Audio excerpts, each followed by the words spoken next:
How's it going, everybody? I'm Josh, you're watching Euphrates Talks Transformers, and I'm finally back! I have been busy, I guess you could say, but also not really. I just got back from my first year of college, but you don't care, you just want to talk about robots. I guess I should say, hello to the 81 new subscribers. How did that happen? Well, we know how that happened, but 81? Here I was just a few months ago thinking that this was never going to go anywhere and like no one would care. And now here I am, 87 subscribers from two videos that both have over 100 views now. I think I need to get back on it. So that's what I'm doing. I'm here now making a review, if you couldn't tell. We're talking about Strongarm. Sadly, not that one. This one. Or specifically, two out of the apparently 5 releases of this mold that I didn't even know existed until this morning. But Josh, I hear you asking, what about the other 3? I'm working on it. So why do I want to talk about this character specifically? I don't know. Just something fun to talk about, I guess. I've had this toy pretty much my whole life. I got it at a garage sale when I was a really little kid. And I got this morning. This package literally came in like 20 minutes ago. And I bought the yellow one for this part of the weapon because I know I have it, but I can't find it. So I figured, why not buy an entire second figure just for a piece of an accessory? Legitimately, it was cheaper to get this than it was to get just that piece of the accessory by itself. Anyway, the Energon Strongarm mold is one that is very special to me, but just the toy. I don't know anything about the character. I have not watched Energon.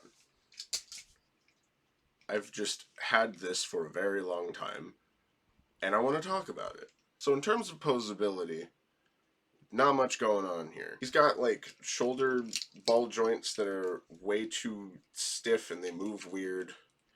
He's got elbows, thigh ball joints that are way too tight on this one, way too loose on this one. He's got knees, kind of, but not really, and they're more service for the transformation anyway. And he doesn't really have feet. Those are just 2 halves of a windshield. So he doesn't stand very well. But, I mean, could you stand without feet? Despite the very limited posability, he does look very nice. I love just the look of this mold so much I have 2 of them now. And even without most of the modern articulation points, he still looks good enough in poses. Not much better or worse than any other Energon figure. Energon, and I guess the Unicron trilogy as a whole, is very of its time. Like, the designs were wild and all over the place, and a lot of them looked really cool, but they couldn't move much more than this Mighty Muggs Bumblebee. And personally, I think that's just a little unfair. I feel that those designs could really use some updates. And now that we're to the point that Generations figures can outclass 10-year-old masterpieces in terms of posability, I think it's the perfect time to go through with a refresh of the Unicron trilogy. Like, yeah, sure, we're getting some Cybertron / Galaxy Force stuff here and there, but it's just not enough. Like, yes, Galaxy Upgrade Optimus looks cool. Yes, Override looks cool. Yes, Cybertron Metroplex looks cool. But why just Cybertron? It's not like Armada and Energon didn't have cool designs. Armada and Energon were the kings of cool design. And the closest we've really gotten to anything homaging Armada or Energon is Shattered Glass Megatron. And I guess that Armada Optimus, but that was a prototype, doesn't really count. We haven't seen it since. Okay, that's enough of that. Now, onto the reason that I bought this Strongarm.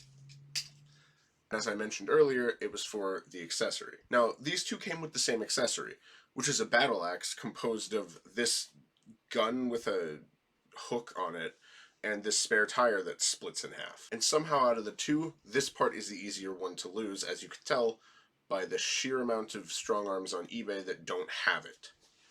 And the sheer amount of these on eBay for like 20 bucks. Now, according to TF Wiki, Strongarm here is more of a worker than a fighter, but then why Crystalline Battle Axe? Great drag name. And frankly, I have no idea. It just looks cool. So yeah, robot mode, not great posability, Very, very great design. Cool accessory. Overall, not bad.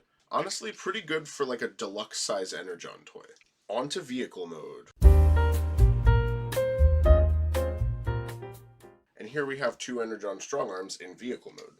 Now, their vehicle mode is a Cybertronian Jeep, but not quite as Cybertronian as that Jeep. And if there's one thing that old toys do way better than newer ones, it's weapon storage. So you take the battle axe, it comes into three parts, the blades and the shaft. You combine the blades together to make a spare tire, which then plugs into their head, and the central gun piece has a little hook on it that you swing down and then plug in. Now you have some sort of assault Jeep thing. Again, it looks cool. And just kind of a fun side note about their transformation, it's literally the exact opposite of Gears' transformation. Think about it. Overall, I do think the vehicle mode is pretty weak. It doesn't roll super well, and it kind of lives and dies on the accessories, because if you don't have the spare tire, you can just see his head poking out of the back. And, I mean, the gun isn't necessary. Mine's been without a gun for God knows how long. And, I mean, it still looks fine without it. And it has seats. There are seats. They're very small. Hang on. Will they seat a Titan Master? Just have Earthrise Crunk here. Easiest headmaster to reach in my display. Will the seats seat a Titan Master? No. No, they will not. Just gonna give Snapdragon his head back before I forget. Okay, as much as I love it, there are two very big annoyances about the alt mode. One being this thing right here. I don't know what it's called. It's on real Jeeps. Sometimes has a light bar on it. I have no idea what it's called. But on this mold, it's on a super, super loose hinge. The other issue I have is probably a case-by-case basis, but on mine specifically, the back wheels are super squeaky when they roll. I don't like that. So what do I think of this figure after everything I've said, both positive and negative? I still love it. I mean, I feel like that's not hard to tell. Like, yeah, he's kind of just a generic cool-looking robot design. But a generic cool-looking robot design is still a cool-looking robot design. And sure, he can't pose for shit, but yeah, Unicron Trilogy figure. What were you expecting? Do I recommend this figure? Absolutely. There are 5 variants of it, so if you don't like, you know, these two, there are 2 different Sector 7 ones for some reason. And then there's the Takara one, which is just this one, but a little cooler. So overall, I guess I gotta do this. What do I rate this figure? That's a hard question to answer. Because purely based on nostalgia alone, I would give it a solid like 7 or 8 out of 10.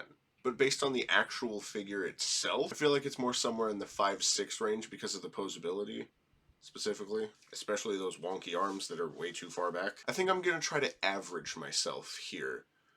To not give too much into the nostalgia, but not take too much away because I'm an adult now and I have to look at things objectively. So I think I'm going to go down the middle of what I thought. Give this figure a 7 out of 10.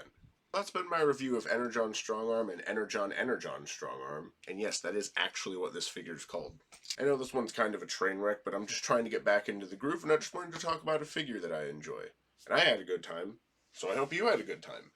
And I will see you in the next video. Goodbye. Hi, me again. Post-filming, pre-editing. Yeah? That's where we are in the timeline. Totally forgot to say, follow me on Twitter, because I'm more active on Twitter than I am on YouTube now. Sorry. And just a huge thanks to anyone who keeps watching this. You keep watching it, I'll keep doing it. I'm having a fun time with this, and I want to keep doing this in the future. So, that's about all I gotta say. Josh, out.